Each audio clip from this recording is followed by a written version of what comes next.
5 তারিখের আগে যে পরিস্থিতি আমাদের ছিল তার 5 তারিখ পর্যন্ত আমাদের যে পরিস্থিতি ছিল সেই পরিস্থিতি আমাদের দেশে অবস্থান ঠিক রাখতে হবে। যে যাই ভাবুক, তা যদি না হয় এই দেশের কিন্তু অস্তিত্ব বিলীন হয়ে যাবে।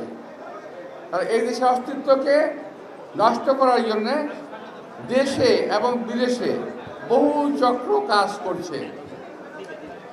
গত 2 দিনের ঘটনা যদি আমরা অ্যানালিসিস করি, এর থেকে বহু কিছু কিন্তু বেরিয়ে আসবে। বিষয়টা খুব সহজ না। আমরা কথা বললেই একদল লোক দেশে রাগ করেন, একদল লোক বিদেশে বসে রাগ করেন। বলেন, আমি কয়েক জায়গায় কথা বলেছিলাম, সেই কথা আমি এখন স্ট্যান্ড করি, যে আমার কথা বলার 7 দিন পরে গতকাল পরশু কয়েকদিন আমাদের কয়েকটা রাজনৈতিক দলের মতামত জমা হয়েছে। ওই যে সংবিধান সংশোধনের সংস্কারের মতামত জমা হয়েছে। আমি একটু জানতে চাই, আমি কি ভুল বলেছিলাম? কেউ তো একমত হয় নাই, সবাই দ্বিমত পোষণ করেছে কম বেশি।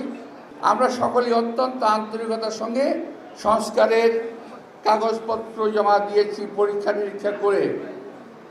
এখন এই সরকারকে বলতে চাই, যেই সংস্কার করে যাচ্ছেন এটা এখনো দেশের লোক দেখে নাই। আর যেটা দৃশ্যমান সংস্কার হতে পারে সেটা অবিলম্বে শুরু করেন। সেটা হলো এই সচিবালয়ের ভিতরে যারা আপনাদের সংস্কারের কাজকে বাধা দেবে, বিপদগামী করবে, সেই সমস্ত সচিবরা এখনো সচিবালয়ের ভিতরে বসা আছে, তাদেরকে সরানোর ব্যবস্থা করেন। প্রশাসনের প্রতিটি রন্ধ্রে রন্ধ্রে আজকে ওই যে ডিএনএ টেস্ট করে যাদের চাকরি দেওয়া হয়েছিল, আপনাদের মনে আছে? চাকরি দেওয়া হয়তো ডিএনএ টেস্ট করে, ওই ডিএনএ চাকরি দেওয়া হয়েছে যাদেরকে, তারা বসা আছে।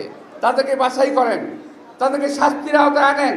তারা এত বছর চাকরি করে আজও চাকরিতে আছে, এখনও সচিবালয়ে বসা আছে।